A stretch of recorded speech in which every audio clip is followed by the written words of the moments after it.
Ama Mumerara, kuna mubuge alikuwaga anani address. Mimi mugo kire hau. Nogo neka ithatu. Ucio ni umoko gwetete twendi. Newe ndeu gona ke ucio amwita githaiga. Okay nio microphone. Auge ni twendi. Etigwo acokia ataririe atiriri ni mugundo uri kwa Jesse mahetwo. Nake ukoro kanitha ni gucokia ri.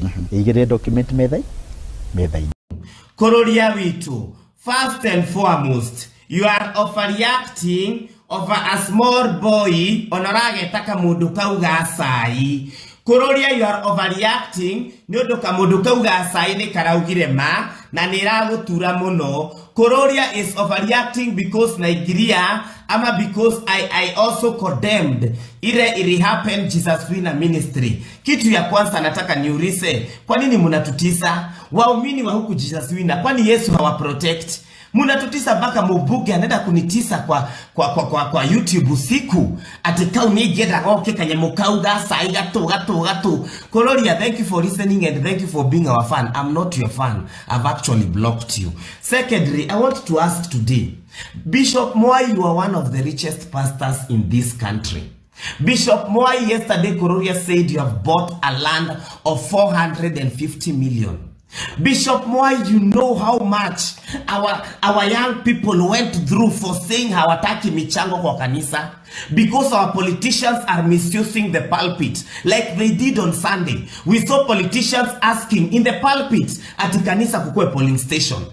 Young people sacrificed their lives because of calling off Harambes to a point that even President William Ruto mwenyewe ali-cancelled his Harambee. Bishop Mwai, as a religious leader, you have no moral authority ya kufurahia kwa damu ya wengine. Makanisa zingine mabishop wanarudisha pesa because they saw how people are angry out of it. Bishop Mwai, we si maskini, you have 450 million, you have bought land. Why on earth would you take 20 million from somebody who you know that people died wakimwambia sitoe pesa kwa makanisa? Na unajua kabisa hii pesa hai make sense. Ni kabisa modo yo, even his salary is in public domain. Kifungu cha 10 ni 140,000. You know very well, nobody can give donation 20 times his salary unless it is fishy money.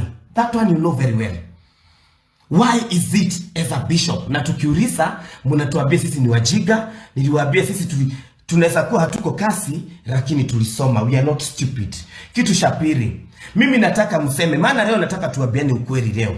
Because hata wabunge wanatureplya na wanatujibu. I want today Kururia to stand and confirm that Kenya has ever had anybody, mimi ni HIV activist, whether Kenya there is anybody who has ever been healed out from HIV. Kwa dunia yote ni watu hata hawajapita 5.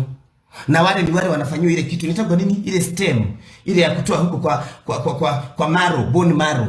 But this bishop has been lying to people and other bishops in Kenya that they are healing HIV. Wamama wanakunywa dawa, wanakuwa suppressed, wanaenda wanaobewa, wanapimwa hapo bere na sarakasi, zile vitu zinatokea negative, mnaambia wamama wamepona, and that is why every year we have 20,000 people dying from HIV. Yet we have ARVs because even here in Kenya, we have bishops who have been lying to people they heal HIV. And I want to challenge the Ministry of Health to stand up today, even on Twitter, and to confirm to Kenyans that there is anybody who has ever been medically proven amepona ukimwi hapa Kenya, kutoka Ianze, or Africa for that matter. Stop lying to people. Mukidaganya watu tukiogea, munasa kusema sisi ni wenda wa simu, hatujui kile tunasema. Kitu cha tatu, nataka kuambia Kururia, umetuambia ya kwamba mimi nilidaganya mambo ya 20 million. Ninafaa kwenda huko nipatue hiyo 20 million niende nayo nyumbani.